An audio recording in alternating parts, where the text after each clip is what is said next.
Hello friends, this is Sanjay Yadav. Welcome on our YouTube channel The Genius Foundation. So friends, इस lecture में हम discuss करने जा रहे हैं लॉ ऑफ गैसेस के बारे में। इसमें हम Boyle's law, Charles law, Avogadro's law and Graham's law of diffusion को डिस्कस करेंगे। ठीक है, ये आपका basic first year gases state physical chemistry का लेक्चर है। चलिए स्टार्ट करते हैं लेक्चर। तो ये जो आपका लेक्चर है इसमें हम बहुत सारे जो आपके जो डिफरेंट लॉस हैं गैसेस के, उसको हम डिराइव करेंगे कि कैसे किस इक्वेशन के बेस पे इनको डिराइव किया जाता है।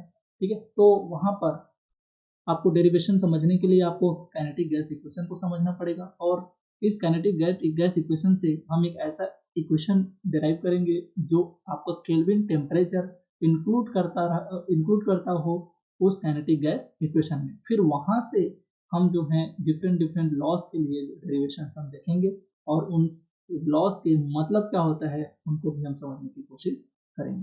ठीक है, उनके इम्पोर्टेंस के बारे में भी बात करेंगे। तो चलिए सबसे पहले बात करते हैं काइनेटिक गैस इक्वेशन की इन्वॉल्विंग केल्विन टेम्परेचर। तो काइनेटिक गैस इक्वेशन क्या होता है? तो आपका जो ये इक्वेशन है यहाँ पर ये काइनेटिक गैस इक्वेशन को रिप्रेजेंट करता है। इसको हम इस इक्वेशन नंबर से यहाँ पर मेंशन कर रहे हैं। ठीक है, यहाँ पर आपका जो n जो है आपका number of molecules of gases, mu square जो है आपका वेलोसिटी टर्म को रिप्रेजेंट कर रहे हैं। ठीक है, एवरेज वेलोसिटी। ठीक है, तो यहाँ पर देखिए P प्रेशर, वॉल्यूम। तो अब देखते हैं कि इस काइनेटिक गैस इक्वेशन के हेल्प से हम कैसे डिफरेंट गैसेस लॉ को डिराइव करते हैं। ठीक है, हाँ, तो चलिए बात करते हैं। हाँ, m is the mass of the molecule, कि क्या मास है भी उस मॉलिक्यूल गैसियस मॉलिक्यूल का। चलिए, तो देखिए आपका एक पोस्टुलेट्स होता है, one of the postulates of kinetic theory of gases. इसको हम देख चुके हैं, पहले भी डिस्कस कर चुके हैं लेक्चर में कि काइनेटिक थ्योरी ऑफ गैसेस और उनके पोस्टुलेट्स क्या हैं। तो सबको पता है कि भाई जो एवरेज काइनेटिक एनर्जी होती है किसी गैसेस मॉलिक्यूल्स की, वो डायरेक्टली प्रोपोर्शनल होता है टेम्परेचर के। टेम्परेचर बढ़ाएंगे तो उसकी जो काइनेटिक एनर्जी है, उसकी जो एवरेज स्पीड्स काइनेटिक स्पीड्स है वो बढ़ जाती है। ठीक है, तो अगर हम सबको पता है कि काइनेटिक एनर्जी को हम 1/2 mv स्क्वायर से रिप्रेजेंट करते हैं। तो अगर हम वेलोसिटी टर्म को एक एवरेज वेलोसिटी से हम रिप्रेजेंट करें, ठीक है, म्यू बार से अगर हम इसको रिप्रेजेंट करें, तो ये जो है आपका 1/2 mu square u bar square is directly proportional to temperature. अगर हम इसको एक कांस्टेंट लें तो यहाँ पर एक k जो है प्रोपोर्शनलिटी कांस्टेंट ले लेते हैं, तो आपका ये रिप्रेजेंटेशन जो है average kinetic energy is directly proportional temperature में इस तरह से रिलेशन आपको मिल जाएगा। ठीक है, यहाँ पर एवरेज वेलोसिटी का क्या आपका जो इफेक्ट है टेम्परेचर के ऊपर, या एवरेज वेलोसिटी का टेम्परेचर का क्या इफेक्ट है, उसको ये इक्वेशन जो है रिप्रेजेंट कर रहे हैं। अब देखिए यहाँ पर k जो है प्रोपोर्शनलिटी कांस्टेंट है, और अगर हम इस काइनेटिक गैस इक्वेशन में ये जो आपका इसको हम थोड़ा सा मॉडिफाई करके लिखें, तो देखिए PV is equal to 1/3 mn mu bar square है ये। तो क्यों ना हम इसको थोड़ा सा मॉडिफाई करेंगे, तो ये 2 को अगर हम मल्टीप्लाई करते हैं यहाँ से, तो नीचे भी आपको एक 2 रखना पड़ेगा ताकि कैंसिल कर देंगे इन दोनों को, तो आपका ये इक्वेशन फिर से इसी के बराबर हो जाए। तो ये आपका जो है बराबर है इसके, क्यों? क्योंकि हमको थोड़ा सा ये 1/2 m म्यू बार स्क्वायर इसको जो है डिराइव आपको जो लाने की कोशिश कर रहे हैं, क्योंकि इसको हम फिर रिप्लेस कर देंगे इस काइनेटिक एनर्जी वाला जो एवरेज काइनेटिक एनर्जी का रिलेशन है आपका टेम्परेचर के साथ, उसके साथ। तो देखिए ये जो आपका पोर्शन है ये आपका बराबर है kT के, तो यहाँ पर इसके जगह में हम क्या रख सकते हैं, kT। तो आपका जो ये इक्वेशन क्या निकल गया अल्टीमेटली आपका ये इक्वेशन निकल गया, इसको याद रखेंगे। PV is equal to 2/3 nKT। के जो है प्रोपोर्शनलिटी कांस्टेंट, T जो है टेम्परेचर इन केल्विन, आपका जो n है number of molecules of gaseous in gaseous condition. ठीक है, या गैसियस सिस्टम। तो देखिए इस इक्वेशन के बेस पर अब हम कैसे डिफरेंट टाइप के लॉस को डिराइव करते हैं। ठीक है, तो सबसे पहले बात करते हैं बॉयल्स लॉ की।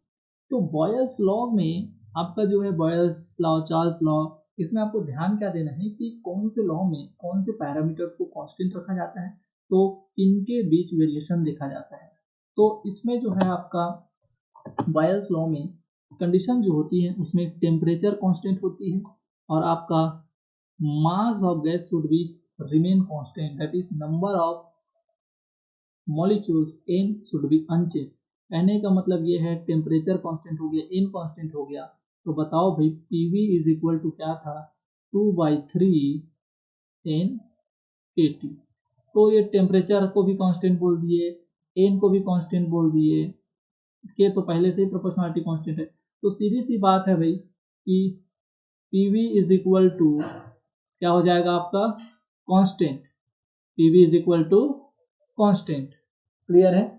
अब देखिए Pv इज इक्वल टू अगर कांस्टेंट है तो भाई आपका P is inversely proportional to volume या volume is inversely proportional to pressure. तो देखिए इक्वेशन क्या निकल के आ जाता है, तो अगर ये इक्वेशन में अगर आप कंडीशंस को पुट कर देंगे तो Pv should be equal to constant, या आप ये बोल सकते हैं वॉल्यूम या pressure is inversely proportional to each other, और ये एक्सप्रेशन जो है बॉयल्स लॉ को रिप्रेजेंट करता है। अब मैं इसको आपको समझाऊंगा कि कैसे प्रेशर के साथ वॉल्यूम जो है चेंज होता है, ठीक है। लेकिन कंडीशंस क्या होनी चाहिए, टेम्परेचर और number of molecule should be constant, ठीक है। तो चलिए इस रिलेशन को हम थोड़ा सा जस्टिफाई करते हैं कि क्या ऐसा होता है। तो इसके लिए हमको थोड़ा समझना पड़ेगा कि बॉयल्स लॉ में सपोज यहाँ पर देखिए, यहाँ पर मैं प्रेशर बोलते हैं, टेम्परेचर एंड एन कांस्टेंट है, मतलब नंबर ऑफ मॉलिक्यूल्स यहाँ जितने हैं उतने ही यहाँ भी हैं, टेम्परेचर यहाँ का जितना है उतना यहाँ भी है। सपोज इसका प्रेशर हम बढ़ा देते हैं, देखिए इसमें प्रेशर बढ़ाएंगे तो मॉलिक्यूल्स पास आएंगे, तो प्रेशर देखिए यहाँ पर प्रेशर बढ़ रहा है तो ये जो है मॉलिक्यूल्स पास आ रहे हैं, तो ऑब्वियसली जो है मॉलिक्यूल पास आने तो इसका वॉल्यूम जो है क्या होगा, कम हो जाएगा। तो यहाँ पर वॉल्यूम ज़्यादा है प्रेशर कम है, यहाँ पर वॉल्यूम कम है तो प्रेशर ज़्यादा है, और ऑब्वियसली प्रेशर कैसे बढ़ेगा, वॉल्यूम अगर आप कम करते हैं तो कोलिजन से मॉलिक्यूल पास आएंगे, और मॉलिक्यूल पास आएंगे तो इनके बीच कोलिजन्स बढ़ जाएंगे और ये जो है एक्स्ट्रा प्रेशर यहाँ पर प्रोड्यूस करेंगे, दैट इज यहाँ पर प्रेशर जो है बढ़ जाएगी। क्लियर है। अगर हम इसको ग्राफ से समझें तो ध्यान दीजिए प्रेशर और वॉल्यूम में क्या रिलेशन दिख रहा है भाई, तो जब प्रेशर ज़्यादा है तो प्रेशर कम है तो वॉल्यूम ज़्यादा है, और प्रेशर ज़्यादा है तो वॉल्यूम कम है, दैट इज प्रेशर बढ़ाने पर वॉल्यूम क्या होता है, कम होता है, और प्रेशर कम करने पर देखिए यहाँ पर प्रेशर कम है तो वॉल्यूम जो इधर बढ़ रहा है। क्लियर है। अब देखिए इनमें रिलेशन क्या होगा, तो भाई सिंपल सी बात है P1 इज इक्वल, चलो एक प्रोपोर्शनैलिटी कांस्टेंट ले लेते हैं, एक कांस्टेंट K ले लेते हैं, तो यहाँ पर V1, तो P2 के लिए क्या होगा K अपॉन V2, तो भाई यहाँ पर P1 V1 is equal to K होगा, यहाँ पर P2 V2 is equal to K होगा, तो K तो दोनों में है तो प्रोपोर्शनैलिटी कांस्टेंट तो सेम है, तो P1 V1 should be equal to P2 V2। तो देखिए यहाँ पर ये आपका according to Boyle's law P1 V1 is equal to P2 V2, यहाँ पर इनका प्रेशर और वॉल्यूम जो है उनका मल्टीप्लिकेशन जो आपका वो यहाँ पर वॉल्यूम और प्रेशर के मल्टीप्लिकेशन के बराबर होगा, but condition should be number of molecules and temperature should be constant. ये होता है आपका बॉयल्स लॉ। अब बात कर लेते हैं चार्ल्स लॉ। तो चार्ल्स लॉ को समझने के लिए यहाँ भी हमको ध्यान देना है कि कौन कौन सी कंडीशंस यहाँ पर कांस्टेंट रहती है। तो ध्यान दीजिए चार्ल्स में आपका जो है इसमें भी देखिए number of in that is number of molecule should be constant, अंतर सिर्फ यह वहाँ पर टेम्परेचर आपका जो है कांस्टेंट था, लेकिन यहाँ पर प्रेशर कांस्टेंट रहेगा, और जब प्रेशर कांस्टेंट रहेगा तो बताओ भाई Pv इज इक्वल टू जो आपका काइनेटिक गैस इक्वेशन था केल्विन टेम्परेचर वाला वो आपका क्या हो जाएगा NkT। तो बताओ यहाँ पर n कांस्टेंट है, यहाँ पर P कांस्टेंट है, K और 2/3 तो ऑलरेडी कांस्टेंट है, तो यहाँ पर मेरे को रिलेशन क्या दिख रहा है, P is directly proportional to temperature, sorry P बोलता हूँ, V is directly proportional to temperature. Volume और टेम्परेचर में क्या रिलेशन है भी, तो ऑब्वियसली ये एक दूसरे के डायरेक्टली प्रोपोर्शनल है। वॉल्यूम बढ़ाओगे टेम्परेचर बढ़ेगा, टेम्परेचर बढ़ाओगे तो वॉल्यूम बढ़ेगा। ठीक है, एक ही मतलब है दोनों का। कंडीशन क्या होनी चाहिए, प्रेशर और number of molecules should be constant. तो देखिए यहाँ पर ये आपका जो है equation, kinetic gas equation involving kelvin temperature था, उसमें इन कंडीशंस को अगर आप पुट करते हैं तो V जो है बराबर होगा constant into T, that is V is directly proportional to temperature. और यही जो है आपका चार्ल्स लॉ के एक्सप्रेशन को रिप्रेजेंट करता है। ठीक है, अब चलिए इसको थोड़ा सा समझ लेते हैं कि ध्यान दीजिए चार्ल्स लॉ में सपोज यहाँ पर जो कंडीशन थे प्रेशर और एन के कांस्टेंट होने की, दोनों कांस्टेंट है। यहाँ पर टेम्परेचर को मैं कम किया हूँ, देखो टेम्परेचर कम दिखा रहा है यहाँ पर, और इसमें जो है टेम्परेचर जो है बढ़ा हुआ दिखा रहा है, दैट इज टेम्परेचर बढ़ गया, ऑब्वियसली यहाँ पर हीट कर रहे हैं। तो प्रेशर को कांस्टेंट रखना है हमको, तभी ऑब्वियसली यहाँ पर देखो अगर आप हीट करेंगे, यहाँ पर हीट करेंगे तो यहाँ पर ये जो मॉलिक्यूल थोड़ा सा इनका मूवमेंट बढ़ जाएगा, और मूवमेंट बढ़ेगा तो ऑब्वियसली प्रेशर भी बढ़ेगा। लेकिन हमको प्रेशर को कांस्टेंट करना है, तो प्रेशर को कांस्टेंट करने के लिए वॉल्यूम को बढ़ाना पड़ेगा। ठीक है, तो यहाँ पर देखिए अगर प्रेशर कांस्टेंट रहता है और उतने ही मॉलिक्यूल्स हैं, तो वहाँ पर टेम्परेचर को बढ़ाने पर वॉल्यूम क्या हो जाता है, बढ़ जाता है। और जब वॉल्यूम बढ़ जाएगा तो ऑब्वियसली यहाँ पर रिलेशन क्या है भाई, रिलेशन है V is directly proportional to T, that is V1 is directly proportional to T1, तो V2 is directly proportional to T2। तो भाई ऑब्वियसली यहाँ पर कांस्टेंट कांस्टेंट जो है कांस्टेंट आएगा, और अगर हम इसको कंपेयर करें तो V1 by V2 is equal to क्या हो जाएगा, कांस्टेंट कांस्टेंट तो कैंसिल हो जाएगा, T1 अपॉन T2।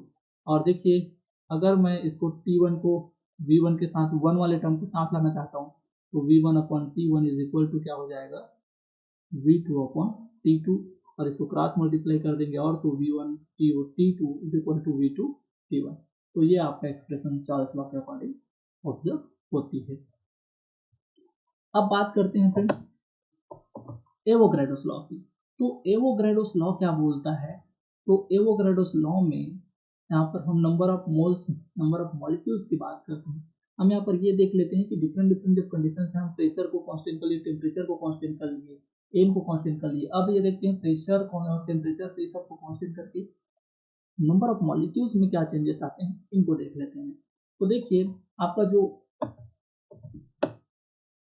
ये डिफरेंट डिफरेंट कंडीशन, जैसे कि अगर मैं बोलूँ प्रेशर टेम्परेचर और वॉल्यूम को, इनको अगर मैं सेम कर दूँ, दैट इज अंडर, इनको कांस्टेंट कर दूँ under similar condition of pressure temperature और वॉल्यूम, तो इन तीनों के कांस्टेंट होने पर यह बोला जाता है कि कोई भी गैस हो, all gases contain equal number of molecules.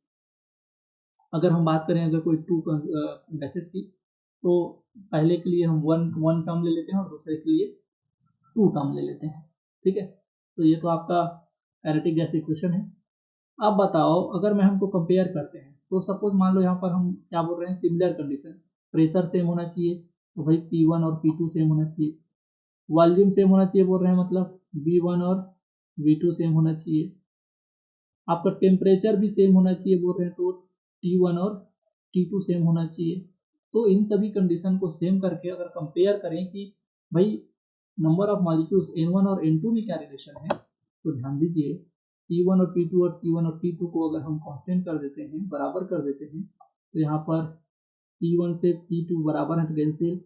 ठीक है, T1 से T2 टेम्परेचर सेम है इसलिए कैंसिल, K ऑलरेडी कांस्टेंट है तो कैंसिल हो जाएगा, 2/3 कैंसिल हो जाएगा। तो वॉल्यूम और नंबर ऑफ मोल्स में क्या रिलेशन निकला, V1 upon V2 is equal to N1 upon N2। अरे अगर वॉल्यूम को भी हम आइडेंटिकल करते हैं, वॉल्यूम को भी अगर इक्वल वॉल्यूम कर दे, समान कर दे, तो V1 और V2 भी कैंसिल हो जाएंगे। तो उस कंडीशन में N1 is equal to N2, that is number of moles of all gases should be equal if this all conditions are similar. ये क्या होता है आपका एवोगैड्रोस लॉ। समझ आया क्या भाई? तो देखिए अब बात करते हैं, जैसे कि अगर हम यहाँ पर एक समझने की कोशिश करते हैं, यहाँ पर इन सभी का वॉल्यूम जो है सेम है, वॉल्यूम जो है आपका 22.4 लीटर। ठीक है, एक मोल गैस का जो आपका वॉल्यूम होता है उसको यहाँ पर मेंशन किया, मतलब सभी तीनों गैसों का यहाँ पर वॉल्यूम जो है सेम है। और यहाँ पर देखिए pressure 180 m, 180 m, 180 m, temperature 273 degree, sorry 273 kelvin, 273 kelvin. तो इन सभी में 273 केल्विन है। तो उस कंडीशंस में कितने मोल्स होंगे? तो भाई अगर कोई गैस है, वहां पर टेम्परेचर सेम है, प्रेशर सेम है, वॉल्यूम सेम है, तो उस कंडीशन में उनके नंबर ऑफ मोल्स भी क्या होंगे? सेम होंगे। तो देखिए 1 mole of helium, 1 mole of O2, 1 mole of N2। तो यहाँ पर number of mole should be also equal. यही क्या है आपका Avogadro's law. Avogadro's law states that equal volume of all gases at the same temperature and pressure contain the same number of molecules or moles। ये है आपका Avogadro law. Clear है? अब बात करते हैं ग्राहम्स लॉ ऑफ डिफ्यूजन। अब generally Graham's law of diffusion जो है, इसमें ये बताता है कि भाई कौन सी गैस जो है उसका जो रेट ऑफ डिफ्यूजन है वो हाई होगा या ज़्यादा हो कम होगा। तो यहाँ पर इनकी स्पीड्स की बात होती है कि कौन से गैसेस की जो एवरेज वेलोसिटी है वो हाई है कि कम है, और उनकी एवरेज वेलोसिटी किसके ऊपर डिपेंड करती है? गैस मासेस से क्या इफेक्ट पड़ता है। ठीक है, तो उनके रिलेशंस को देखते हैं यहाँ पर कि रेट ऑफ डिफ्यूजन के बारे में बताता है आपको ग्राहम्स लॉ। तो देखिए the rate of diffusion of और effusion can be assume to be directly proportional to the root mean square speed. Root mean square speed or any other average speed. Thus, R1 upon R2 should be equal to under root of mu1 square bar square upon mu2 bar square। तो ये जो है आपका directly proportional है root mean square speed. Clear है भाई? तो देखिए सपोज अगर हम 1.6.9 जो इक्वेशन था हमारा, वहां से अगर हमको म्यू बार स्क्वायर निकालना है तो ये आपको क्या निकल के आता है 3 PV अपॉन एम। और सबको पता है कि अगर 1 mole of an ideal gas के लिए अगर हम इक्वेशन लिखें आइडियल गैस इक्वेशन, तो PV is equal to RT होता है क्योंकि N is equal to 1 mole. तो उस कंडीशन में number of molecule should be equal to number of Avogadro number. Ideal gas के लिए 1 मोल के लिए कितने आपके जो नंबर ऑफ मॉलिक्यूल होते हैं? तो नंबर ऑफ एवोगैड्रो नंबर। तो अब क्या करते हैं, इस इक्वेशन में हम पुट कर देते हैं PV is equal to RT और N की जगह में Na। तो ये इक्वेशन क्या निकल के आ जाएगा? Mu bar square is equal to 3RT upon Na, और आपका जो है N की जगह में Na हो गया। अब चूंकि Na is equal to M that should be represent molar mass of the gas. अब molar mass of the gas मतलब मोलर मास का क्या इफेक्ट पड़ता है आपके जो रेट ऑफ डिफ्यूजन में? तो देखिए R जो आपका रेट है वो आपका डायरेक्टली प्रोपोर्शनल है आपके रूट मीन स्क्वायर स्पीड के, और रूट मीन स्क्वायर स्पीड जो है आपका वो इनवर्सली प्रोपोर्शनल है आपके मोलर मास की। तो आप क्या बोलेंगे कि भाई आपका जो है rate of diffusion is inversely proportional. देखिए R1 यहाँ पर देखिए बटे में इनके साथ इनवर्सली का रिलेशन है और म्यू बार स्क्वायर का डायरेक्टली रिलेशन है। तो ऑब्वियसली R1 के लिए भी या रेट ऑफ डिफ्यूजन के लिए भी इनवर्सली रिलेशन होगा मोलर मास का। लेकिन कौन सा इनवर्सली रिलेशन? तो ऑब्वियसली जब आप इसको सॉल्व करेंगे तो इसका सॉल्यूशन क्या निकलता है? Root M2 upon M1 that is R1 के रिस्पेक्ट में M1 इसके नीचे इनवर्सली रिलेशन।